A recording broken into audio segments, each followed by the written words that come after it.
Hello everyone, this is Tahmid. আজকে কথা বলবো অস্ট্রেলিয়াতে কিছু হিডেন কস্ট নিয়ে, যেটা আপনার জন্য অনেক এক্সপেন্সিভ হতে পারে। যারা অস্ট্রেলিয়াকে অথবা কোনো ফার্স্ট ওয়ার্ল্ড কান্ট্রিকে মিডল ইস্ট কোনো কান্ট্রির সাথে কম্পেয়ার করে, তাদের আসলে জিনিসটা দুইবার চিন্তা করা উচিত কোনো ফার্স্ট ওয়ার্ল্ড কান্ট্রিতে মুভ করার আগে। কারণ আমাদের বাংলাদেশের সিনারিও অনুযায়ী মোস্ট অফ দ্য স্টুডেন্টস বা ক্লায়েন্টসের রিলেটিভস, ফ্রেন্ডস যাই হোক, তারা মিডল ইস্ট অথবা সেকেন্ড ওয়ার্ল্ড বা লো ইনকাম কান্ট্রিগুলোতে থাকে বা থাকছে অনেক বছর ধরে। সো একটা মিডল ইস্টে থাকা পিপল, তার কিন্তু সেখানে গিয়ে পড়াশোনার কোনো প্রেশার নাই। সে ওখানে যাচ্ছে, যা ইনকাম করতেছে সেটা হয়তো দেশে পাঠাচ্ছে most of the amount, and কিছু টাকা নিজের জন্য রাখছে। But if you think the same about Australia, then it's a wrong decision.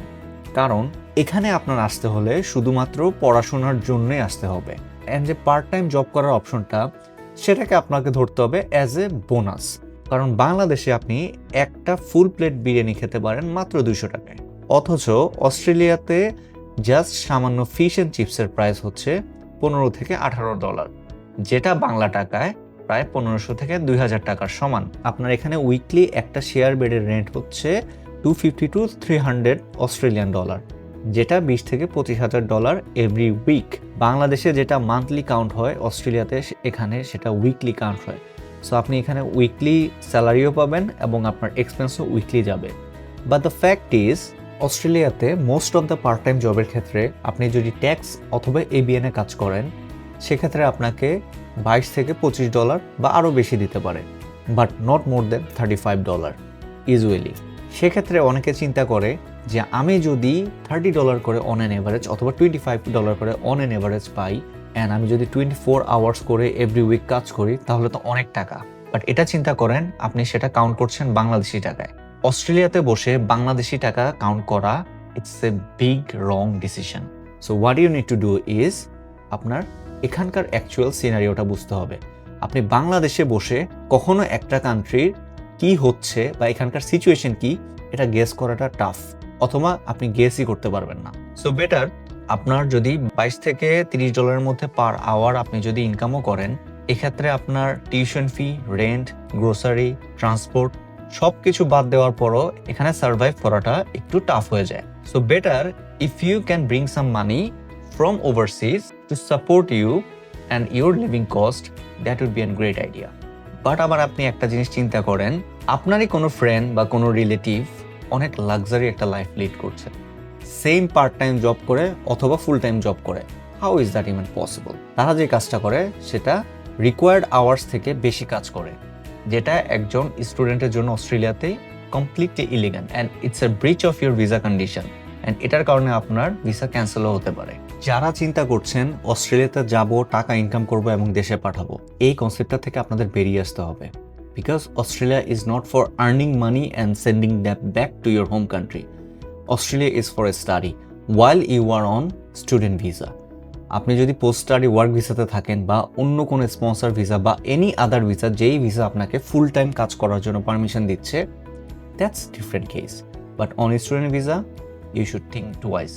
Additionally, যদি কখনো অস্ট্রেলিয়ান ডলারের ভ্যালু কমে যায়, তাহলে আপনি আরও বেশি সাফারার হবেন। আমি আমার ক্যারিয়ারে এমন স্টুডেন্ট দেখেছি যারা অস্ট্রেলিয়াতে আসার within a week or 2 week তারা গাড়ি কিনছে বা আইফোন কিনছে বা প্লে স্টেশন কিনছে, whereas they don't have the money to pay their rent or grocery, not they have the money to pay their upcoming tuition fees. So you should think about your survival first, then luxury, because এটা আপনাকে at least 1.5 থেকে 2 বছর সময় নেবে to settle in Australia. একটা country থেকে আরেকটা কান্ট্রিতে মুভ করা, ইকোনমিক্যাল যেভাবে আপনি চেঞ্জ হচ্ছেন, আপনার কিন্তু মেন্টালি বা ইমোশনালি আপনি অনেকটা চেঞ্জ হচ্ছেন, একটা ডিফারেন্ট একটা ফেজের মধ্যে দিয়ে আপনি যাচ্ছেন। সো এই সময় আপনার হোম সিকনেসটা যেমন কাজ করবে, সাথে সাথে অনেক ইমোশনাল ডিসিশন নিতেও আপনাকে আশেপাশ থেকে ইনফ্লুয়েন্স করবে। So better you should think logically rather than thinking emotionally. আর যারা চিন্তা করতেছেন যে অস্ট্রেলিয়াতে পিআর পাওয়াটা টাফ হয়ে যাচ্ছে, why don't you think properly or why don't you research properly? আপনি যদি রিজিওনাল এরিয়াতে যান, অস্ট্রেলিয়াতে পিআর পাওয়া এখনো ইজি অন 491 or 190 তে। 189 ইটস রিয়েলি টাফ, যেটা স্কিল ইন্ডিপেন্ডেন্ট ভিসা। একটা স্টোরি শেয়ার করি। 2021 সালে আমার কিছু স্টুডেন্ট এসেছিল ডারউইনে, চার্লস ডারউইন ইউনিভার্সিটিতে। তারা অলরেডি তাদের মাস্টার্স কমপ্লিট করে 491-এর জন্য ইনভিটেশনে পেয়ে গেছে। ওয়ারেস তাদেরই পরিচিত দুইজন সিডনিতে মুভ করেছে বিকজ তাদের ওখানে থাকার মতো কোনো ফ্রেন্ডস বা রিলেটিভ নাই, and that was a big mistake they have made. তারা জাস্ট 3 বছরের মাথায় তাদের মাস্টার্সটা কমপ্লিট করেছে, and now they are on their post study work visa. 3 বছর, কারণ হচ্ছে তারা আবার কোর্সটা চেঞ্জ করেছে যখন তারা সিডনিতে মুভ করলো।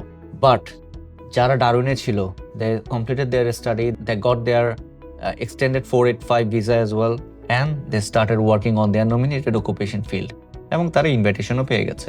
যারা মনে করেন অস্ট্রেলিয়াতে স্টাডি করা মানেই হচ্ছে সিডনি এবং Melbourne, it's a wrong thing.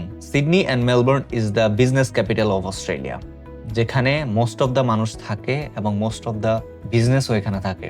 But Australia Sydney এবং মেলবোর্নকে অথবা ব্রিসবেনকে সব থেকে কম প্রায়োরিটি দেয় যখন আপনার পার্মানেন্ট রেসিডেন্সি ইস্যু করে। You should think about regional because they have really good opportunities and really nice pathways for the permanent residency.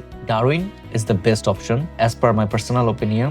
Second, I would choose Perth and Tasmania. আপনি যদি সিডনিতে থাকেন অথবা মেলবোর্নে থাকেন, যতটা সময় এবং যতটা টাকা খরচ হবে আপনার, তার থেকে কম সময় এবং কম টাকা খরচ হবে if you move to any regional area, কারণ ওখানে রেন্টও কম, সেম স্যালারি পাচ্ছেন like Sydney Melbourne, but rent, grocery, transport সব কিছু কম থাকার কারণে you can save some money, you can get a good life, you can know the actual raw Australia, how it feels, how it looks like, and it would be easy for your future.